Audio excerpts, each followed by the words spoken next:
Hello and welcome to Rev Sports. I'm Gargi Raut, and today we have an extremely sensitive and momentous topic in cricket to discuss. Yesterday, BCB President Aminul Islam Bulbul and sports advisor Asif Nazrul addressed the press and stood firm on their decision to not travel to India for the World Cup. Now, while they have publicly backed their decision, there has been no official communication from the BCB to the ICC yet. Both Nazrul and Islam have said that they will continue to communicate with ICC, who had given them an ultimatum of either travel to India or risk losing your spot to Scotland. If Bangladesh do not participate in the tournament, they risk losing $32 million. Now, with me for this show is Shomik Chakrabarti, Shubhayan Chakrabarti, Bharat Ramraj, and Devashish Sen.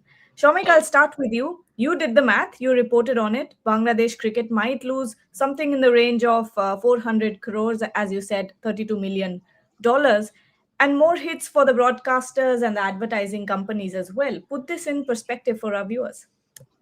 Yeah, Gargi, see, upfront they are going to lose something to the tune of $32.7 million. Now, T Sport is the official broadcaster for the T20 World Cup in Bangladesh. And if Bangladesh pull out, and if there are no Bangladesh matches, they stand to lose around 300 crore Bangladeshi taka. Plus, advertisers will lose around 100 crore Bangladeshi taka.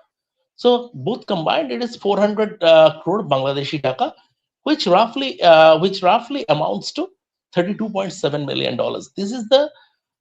This is the immediate hit. Now you move on to the ICC revenue part. Bangladesh gets 26.7 million annually as their revenue share from the ICC. 4.47% is their revenue share from the ICC, and it is linked to certain clauses.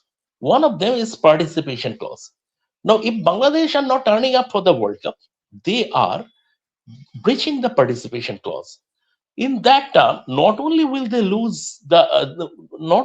miss out on the participation appearance fee and their share of the prize money, but they might lose 60% of their ICC share of revenue.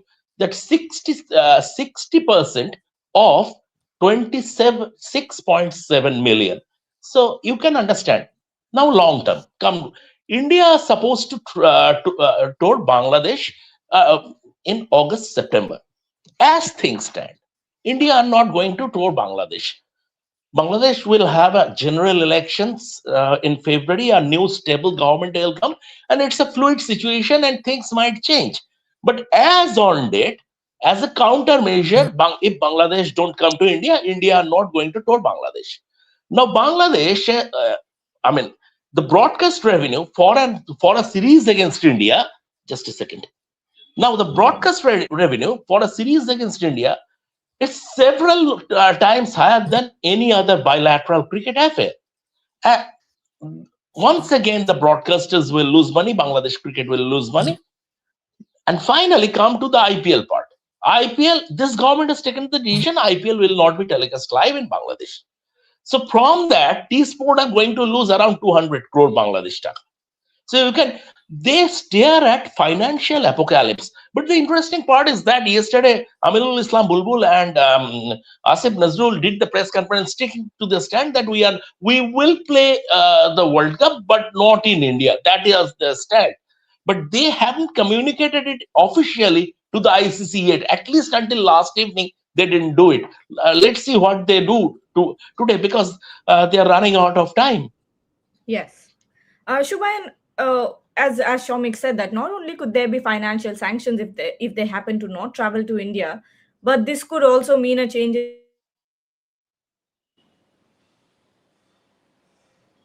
ICC policy as well. I think there's some internet issue with Gargi. Yeah, so no problems. I'll take over. I'll go to Devashida. Devashida, you have been following it very closely. What's the mood in Bangladesh regarding this? Be it players or be it their media. What are they thinking? Because the government is pretty strict. Yeah, I spoke to several media guys. One among them is Utpal Shubro, who is a very top notch senior most cricket journalist. He also was telling that means obviously the players are very beefed up. Means obviously yesterday in that meeting between Asif Najrul and where Aminul Islam, the BCB president, was present, they were only called up just to communicate that Bangladesh won't be traveling to India to play the matches. Their comment was not taken. So it is like that you are ordering a trial means and then you are not given an opportunity to speak. So that is what has happened in that meeting between the players and the sports advisor and in the presence of the BCB president. Um, and obviously the players will be suffering here. And they are the ones who was willing to play, who was willing to participate in the tournament, and they were taken, and they were not. Litton Das also said in one of the after one of the BPL matches that their consent was not taken before such a drastic decision was taken. So that is the worst part, the worst unfortunate part, I would say, that the players' version was not taken before such a drastic action. So I think, and clearly, although Aminul Islam may come on air, he might say to the media that they are still in the process of requesting or seeing ICC, but I think the writing is very much on the wall that Bangladesh Cricket Board will be left aside and the T20 World Cup will go ahead. Shubhan. So I'm back. And the question, Shubhain, that I wanted to ask you was, how are you looking at the long-term repercussions? Because Shomik also spoke about the ICC revenue distribution system, but tell us about it. What are your thoughts going forward? No, as Devashish also said, it is the players, it is the cricket, it is the Bangladesh cricket that is going to suffer. Regardless of what happens in general elections in February, I think all these politicians who are maintaining this hard stance of not allowing that cricket team to come to India, they will continue with their day-to-day job. They will not they won't have any. They won't have to sacrifice anything. Who will sacrifice? The players. It is the players who are sacrificing, not an opportunity, not only an opportunity to play in a World Cup, but also the monetary, the financial loss that they are going to suffer. So it's the ultimately it's the players who are going to suffer. But long term, I think Shamikda has given us a pretty good breakdown of the financial ramifications. But don't be surprised if the Bangladesh Premier League also suffers due to this. If their affiliation with the ICC is taken away, then the BPL will stand in the same queue as the Indian Cricket League, the ICL once stood. So if the ICC take away the affiliation of the Bangladesh Premier League, then that tournament is done. That chunk of revenue will BCB will miss out on that chunk of revenue as well. The foreign players won't be allowed to participate in that tournament. Such things can also happen. Their participation in the 2027 ODI World Cup could come under scanner if there are stricter ramifications or sanctions from the ICC. Their financial losses they are going to suffer throughout the entire 2027 FTP cycle, following which they might lose the 2031. They are supposed to host a major ICC tournament in 2031 as well. So they are co-host. So they are going to lose that co-hosting right as well. Things can go drastically wrong for Bangladesh unless they have a change in heart. But Gargi, I sincerely feel that the government, looking at the players, yes, they have maintained a hard stance till yesterday, but looking at the players, they can save their face as well before the elections, and they can come out in public and simply say that we thought about the players, we are thinking about the players. We don't want them to lose out on cricketing opportunities. For someone like a Liton Das, he's 32. He's captaining the Bangladesh team for the first time ever in a major ICC tournament. So for him, you are taking that opportunity away. Liton Das, in a press conference a few days back, he was pretty clear that he was not given the players that he would have wanted to. He and the coach were not even asked about the kind of players you want for the T20 World Cup. The board announced the team and said these are the players you have to manage the World Cup with. So cricketing wise, a captain is not getting anything, but in a larger picture, sporting wise, I think many of them are going to lose an opportunity to showcase what they have been working hard in the last since the last cycle. So it is a big loss for Bangladesh cricket. It is a sad day for world cricket. Unless and until, as I said, if Bangladesh government change their stance at the last moment and say, okay, we have thought about our players, and that will allow them, the common public whom they are appealing with their anti-India stance, I think that will soften their take as well. And the cricket-loving people who will go to vote on February 12th, I think they will also think about this factor that they have thought about our cricket. Let's vote for them.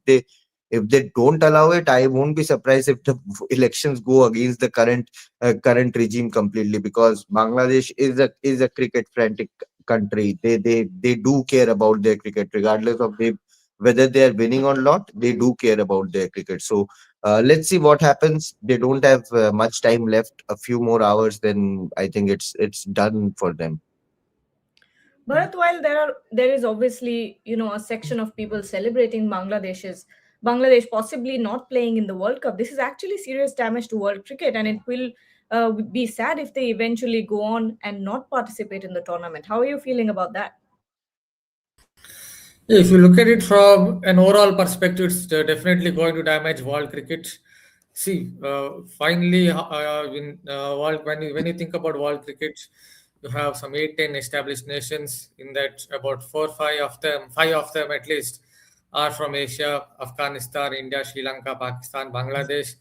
In that, there are the working relationship between India and Bangladesh is not good now. India and Pakistan is not good, and now you are seeing this situation with Bangladesh, and they could be basically in a informal way. I am saying in an informal or unofficial way, banned from international cricket. So that is not a good sign at all, because even if you look at it, Bangladesh do have some 200 million or whatever who really love their cricket, like their cricket. So it's a very much a major market from cricket's point of view. Don't look at it just from India Bangladesh point of view. Even if you look at it from a cricketing point of view, they have 200 million viewers. So it's basically major loss for not just Bangladesh cricket, but also cricket in general. Even if you look beyond it, with so many countries from Asia having problems with each other, then it is definitely going to become a major upheaval for cricket, because they are the established nations. 4, 5 of them are the established nations. So yeah, it's a sad day for cricket, not just for Bangladesh. Shomi, coming back to you, I've been following global reportage of the Bangladesh crisis, and here a section of media is adamant that it is BCCI that is dominating world cricket and gets to have their way when it comes to not playing in Pakistan. The allegation here is that there are different rules for India and why the same couldn't apply for Bangladesh. Uh, that section of the media, Gargi, is a prisoner of its ignorance. That is to start with. Totally two different things. There are valid security threats in Pakistan, and that's why India refused to travel there for the Champions Trophy. And that ICC security assessment said that even Pakistan would be hosting Australia, and the ICC security assessment for that series is that there are security threats. And still the series is going on. But the fact of the matter is that here you have nil to negligible security threats. That is ICC's internal security assessment. That is number one. What happened when India refused to travel to Pakistan for the Champions Trophy, and their matches were moved out to Dubai? Then, as quid pro quo, it was decided that for the next cycle until 2027, all India and Pakistan matches would be played at a neutral venue. That was decided at the ICC board. And India, Pakistan, everyone has been adhering to that decision of the ICC board. Here at the ICC board, it has been decided by an overwhelming 14 to 2 majority that there are no security threats in India, and Bangladesh will have to travel to India to play their T20 World Cup matches. The two things are completely different. So Those who are saying that they're prisoners of their ignorance. Gargi, the fact of the matter is that the whole thing is entirely political. Like Devashish very rightly said, and his information is spot on. Yesterday, when that Asif Nazrul called Aminul Islam Bulbul and some of the cricketers, he just communicated to them that we are not going. No feedback was sought, nothing. No counter views were allowed, nothing. Simple. That decision was communicated. Now, if you look at it, the Bangladesh is number one party now that Awami League now have been grounded to dust, sort of. BNP are expected to come to power following the general elections. This Dr. Yunus's government, caretaker government, there have been stories that they are trying to cling on to the power and they are trying to feed this anti-India narrative to Bangladesh public. And this is, this is playing according to their plans because if Bangladesh eventually are out of the World Cup, they can feed this narrative to Bangladesh people that yes, we have been wronged. ICC has been controlled by India, and this is how India has wronged us. So that they will maybe they will. This is just trying to delay the inevitable. Eventually, the general elections will happen. But if you look at even BNP, Khaled Zia just passed away. His son has come back from the exile from London, and even he is very, very quiet about the whole matter. Not a single word from BNP on this, despite they being the largest party, the biggest party in Bangladesh, because they are trying to get the pulse of the public, and this anti-India narrative can be a facilitator in the sense in terms of their political, in terms of winning or losing the elections. So entire thing is political. Cricket is incidental here. Continuing on that, Shubhayan, politics and sport, when we talk about the subcontinent, it is extremely intricate. Do you think it is, in this context, unfair to compare India-Pakistan relations to India-Bangladesh relations when, again, a section of the media is saying that power is skewed in favor of BCCI, that when India doesn't want to travel to Pakistan, they get their way, that the rules are different for India and rules are different for Bangladesh. What are your thoughts about that? So, Ragi, we have been saying this from the very first day that if Bangladesh is thinking they are Pakistan, they are completely wrong to start the entire debate. India-Pakistan relations, uh, they are on different level. The geopolitical tensions, it is not not compared. It can't be compared to any other country, any other neighboring country, or any other overseas country. The relations with India. So if Bangladesh is thinking that or they have fought this entire war in a wrong line. They could have maintained their stance that Mustafizur has been treated incorrectly, but as soon as they brought in the security risk of for their players, for their media, they lost the plot from that day itself. uh, and you talked about political interference. All the global sporting bodies, be it ICC, be it FIFA, be it Olympic Association, I think they have this very simple rule that government can't interfere with your sporting decisions directly. If they do, you will be banned. Simple as that. It is the same case for everyone. In cricket, in the past, we have seen Zimbabwe, South Africa being suspended. In the past, many other teams also in the past for direct government interference. And when Animul Islam is coming on press conference, or Asif Nazrul is coming on a press conference and saying our government is not allowing the Bangladesh cricket team to travel to India, that is somewhat a direct political interference, direct government interference. Yes, you can cite security threats. That is a very valid ground. But Bangladesh Cricket Board has not submitted a single document of their security risk assessment to the ICC to back their claims of their team not being safe in India. So unless and until Pakistan, for example, during the 23 World Cup, when they demanded the change of schedule, they had their reasons, they had their files ready, they had their paperwork ready. That's why their claim was accepted by the ICC. Their venues were switched. When hybrid model was proposed, India had valid grounds. They had the documents ready. They had submitted to the ICC, and that is why hybrid model was came to fruition at that point. So unless you are giving some sort of evidence, some sort of paperwork to back your claim, then it falls under deaf ears, and that is what has happened in this entire ICC BCB matter. So in future also, ICC, if they are adamant of not harming Bangladesh Cricket Board, or if they also want to take a hard stance, then they can easily come up and say, you are under the Bangladesh Cricket Board is under the influence of Bangladesh government currently, and we will have to suspend you. We don't have uh, any other reason to back you here in this case. So Bangladesh Cricket Board is currently under the risk of losing everything.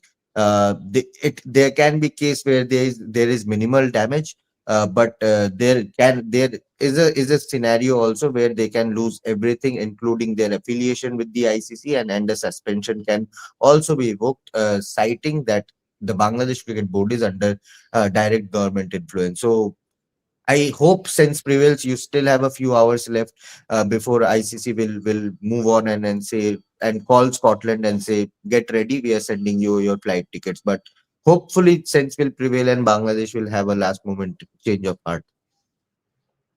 Devashish, this morning you reported that a section of the media is blaming the Bangladesh government for the grim situation that has unfolded. Please elaborate on that. And plus, you've been talking to your sources as well. What's the holdup when it comes to the official communication? I think where BCB went wrong was, if you go back January 4th, means they were about to write to ICC that they look at the security concerns. They never made up their mind to write that they are not going to travel. It was only after sports advisor Asif Nazrul came to know about the whole thing that he intervened, and he literally forced the BCB to write to ICC that they are not traveling to India to play their group league matches. So BCB itself are divided. The board of directors are divided, and the senior panelists can themselves cross check. The BCB among the board members, they are divided, and it is clearly a case of ego. And so we had the BCB continue with the talks internally, yes, and not go straight away on publicly saying that they have written to ICC saying that they are not traveling to India. They can hold talks in between, yes, and negotiations can very much go on, go in place. But what according to the media, several media guys, means who I spoke to, among them Atif Azam, Borshan Kabir, I named the senior journalist. Everyone was of the same view that BCB acted, means a way to, means how do I place it? Means they acted too. They shouldn't have acted the manner in which they did. Means that mail on January 4th. So the Kolkata Knight Riders, they released Mustafizur on January 3rd. The day following, January 4th, BCB writes to ICC that there are security reasons and they cannot send their team to India to take part in the 4 group league matches. And initially, the BCB had thought of writing to ICC about security. Look at the security concerns. That's it. And they were about to, means obviously it was a unanimous decision. Remember, on the day Mustafizur was released, the BCB president was in Sylhet. He was attending an event, and he attended a meeting with the board of directors virtually, where they decided, also after coming back to Dhaka, they decided that they will only write to ICC addressing the security concerns. Never did they ever thought of writing to ICC that they are not going to play their matches in India. So it was only after the sports advisors in intervention that they had to change, because it is clearly now evident that it is the government pressure that has forced the BCB.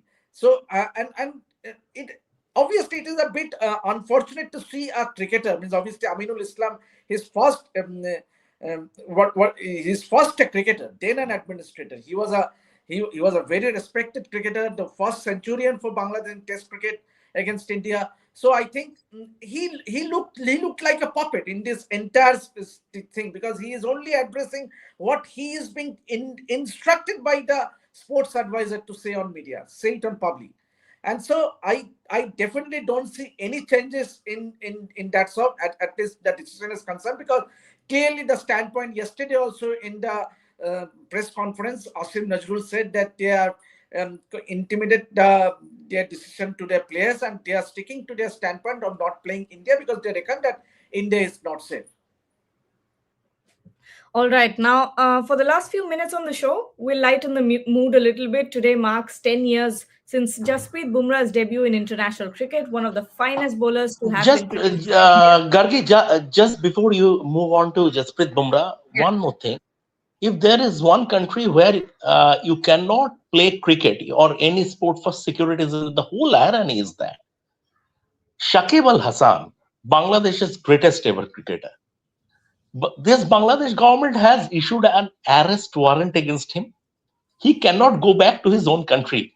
So if there is one country where due to security reasons or due to reasons that are not related to cricket, you cannot play sport, that is Bangladesh, not India. And that's the irony. Okay, let's get back to Jasprit Bumrah. Again, today marks 10 years since Jasprit Bumrah's debut in international cricket. Again, one of the finest bowlers to have been produced by India. Bharat, 10 years since Bumrah was handed that ball in Sydney where he took his first wicket was Steve Smith's. Then he got his debut in the T20Is in that very series and finished the series with 6 wickets. Looking back, did you always believe Bumrah would end up where he is today? Perhaps not. If you go back right back in time to maybe 2014-15, when I first saw him, he looked like a good bowler, but not at this level. I think the credit has to go to Bumrah for, because he has kept evolving. Maybe you felt that maybe this is Bumrah 1.0, then you felt it is Bumrah 2.0 version, then you felt this is perhaps Bumrah 3.0 version. Then I saw something against England, 2024 Test series at home. I felt this is maybe Bumrah 4.0. Then you start to feel in that Perth test, this is maybe Bumrah 5.0. That tells you he has kept evolving as a bowler. If you look at where he was, maybe somewhere in 2015 IPL, there was a game, I think, against Kolkata Knight Riders, Mumbai Indians against Kolkata Knight Riders. He might have just returned back from an injury, and he was getting smashed all over the park with Surya Kumar Yadav scoring a lot of runs. And then maybe 5-6 months later, again, I was doing some text commentary for my previous company, and it was a Vijay Hazare Trophy final between Delhi and Gujarat. And suddenly Bumrah is bowling at 145 kilometers per hour, bowling that heavy ball, Yorkers. And when Nitesh Rana tries to pull him, that kind of maybe hyperextension comes into the equation, and he gets beaten for pace. And that is when I thought, yeah, this is another level of Bumrah. And from there, he has just gone on from strength to strength. He made his test debut against South Africa in Cape Town as well. In that, maybe in the first spell, he didn't really bowl well. Then suddenly started bowling much better in the second session and cleaned up. AB de Villiers, got Faf du Plessis, and he looked like a different bowler. So he's someone, I think, is a very quick learner. That is not something that you have generally seen with Indian fast bowlers, barring maybe Bumrah himself and Kapil Dev. When he first came on the scene, he took a lot of wickets in his first 2-3 years. Other than that, a lot of fast bowlers, including Srinath, including Zaid Khan, including the current versions, or even Mohammad Shami for the matter. They took a little bit of time to get going, but here is one cricketer who seems to learn the art very quickly. If he goes to England, he wears the hat of an Englishman. If he goes to West Indies, he wears the hat of an West Indian. And the same thing can be said when he goes to Australia, he seems to wear the hat of an Australian fast bowler. So that tells you how quickly he learns the art from country to country. Devashish, you've been covering Jasprit Bumrah for a while now, I think since the very start of his career, since that day in Sydney to now, where India is heavily dependent on Jasprit Bumrah. Talk about his evolution in cricket. Yeah, obviously, and the beauty about Bumrah is that that susceptibility he brings into the game. Means obviously that has always been a challenge for the batters over the years, ever since he burst into the scene. But I would like to differ a slight bit. Bumrah definitely has passed. Is it time that we can say that he has passed his prime? Because we saw in the series against England, we saw in the Test series against South Africa. Yes, we are not writing him off. At least I am not writing him off. But definitely he is not at his peak. Means the Bumrah of say a couple of years down the line. It means he used to make the ball top, but that is not means somewhat I think is obviously he can prove me wrong, but definitely um, somewhat means the batters are playing him. Or you can. I have that notion that Bumrah, yes, with the T20 World Cup coming up and also the 2027 World Cup and the World Test Championship, I think yes, we hope that Bumrah keeps performing the way he has done for India because he is definitely irreplaceable. But obviously, there is a phase in any cricketers where that he is not performing to his best of his ability, and maybe we don't want that to happen with Bumrah. But then obviously with the South Africa series loss there and also the first match against New Zealand means the first T20 I'm talking about. 37 runs, Gargi. Yes, you might ask, you might tell that, oh, come on, Bumrah is going for so many runs. So has he? But definitely, there will be talks if India doesn't go on to win the World Cup. There will be talks. Then talks will start. Means what happens or things like that. Yes. As someone who spent a bit of time in domestic cricket, I'm surprised with that action Jasprit Bumrah made it as far as he did. Shubayan, talk about Bumrah, 10 years. The best ever for Indian pace history. I think I have never seen overseas media, overseas fans talking about an Indian pacer like the way they do about Bumrah. England, Australia, South Africa, wherever I have been, Dubai, it is all about Jasprit Bumrah, right? In the at least in the last 3 4 years, and very rightly so. His class, the way he carries himself on the field, he's a fierce competitor. Skill set is unmatched. Off the field, he's a genuinely very good guy. I think he's a complete package, and I think Indian cricket is blessed to have Jasprit Bumrah. That's for sure, and I think it will take something for the up and coming pacer to replicate what Bumrah has done for Indian cricket and world cricket. Best ever for me.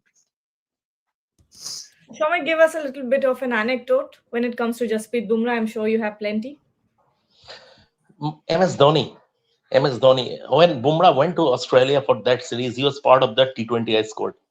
He was not meant to play that ODI in Sydney. And 2 days before the match, Bhuvneshwar Kumar fractured his thumb. And the obvious replacement was Barinder Sran. But Dhoni being Dhoni said, no, Jasprit Bumrah will play. And Jasprit Bumrah was stunned. Jet lagged. He just landed in Sydney, and he was supposed to go to Adelaide for the T20I series. And he was, he was shocked. No preparation, no mental preparation, and he was not even part of the ODI squad. And Dhoni came and said, and just Dhoni never believed in long team meetings or anything. Just said, you will play, go and enjoy. Be yourself, go and enjoy. And that is that. Brinda's run was not picked, and Jasprit Bumrah played that. Gave away 40 runs in 10 overs. He was the most economical bowler and earned the praise from none other than Steve Smith. That was the journey. And as Shuban said, the greatest ever, the greatest Indian fast bowler ever, one of the greatest in the game. And like Andy Roberts said, this is one bowler who could have seamlessly fit into our side during our heydays, during the days of those pace quartet. What more to say? When Andy Roberts is coming up and saying this, what more to say? Bumrah is a credit to Indian cricket. He is a credit to the game. Sometimes I feel that maybe Indian cricket, the amount of criticism he faces sometimes, and the amount of doubts even now, he found himself at the receiving end. At sometimes I feel that Indian cricket probably doesn't deserve Jasprit Bumrah.